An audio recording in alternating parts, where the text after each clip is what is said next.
Tanawan ninyo na yung taga mainstream media. Wala gyud nila gibalita ang pag-abot sa hinabang ni BP Inday Sara diri sa Jinsan. Wa gyud nila gipakita aron mahibaw-an sa mga tao kung kinsay pinakaunang nakapadala og mga hinabang diri sa Jinsan. Pagkahuman sa linog, kabalo ba mo mga kalunghir nga gipalakaw dayon ni BP Inday Sara ang iyang mga staff ug iyang mga tao aron ipatanaw ang epekto o ang damage nga kadako sa damage sa linog diri sa Jinsan. Pagkahuman og tan-aw sa mga tao gipadala dayon ni BP Inday Sara ang iyang mga hinabang. Tan-awa ra gud ninyo. Ug unsa ka maayo nya nganong inyo mangyong dutan si BP Inday Sara butangan man gyud ninyo og sala. Mao nay dili nako masabtan. Di gyud nako na masabtan ang mga estilo nga binulok.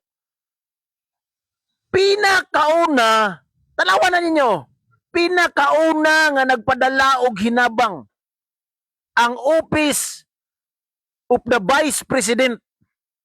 Nagpriskon pa mo dinha sa Manila si BP Inday Sara na abot na og Davao ug nagpadala na og mga hinabang sa Jinsan. Maunay tinuod. Pero tanawa, wala gibalita sa taga mainstream media kay dili sila gusto nga ang mga kaayuhan ni BP Inday Sara nga nahimo dili makit-an sa mga tao. Di ba? Sayop ko. Kung didiis ka, pwede ra nigdili nimo ni i-share akong video. Pero i-comment din ha kung nakaangay ba mo anang ilang buhat. Wa gyud ko kaangay aning buhat sa taga mainstream media nga one-sided kayo. Dapat ibalita po unta ninyo og unsay mga kaayuhan nga nabuhat ni BP Sara.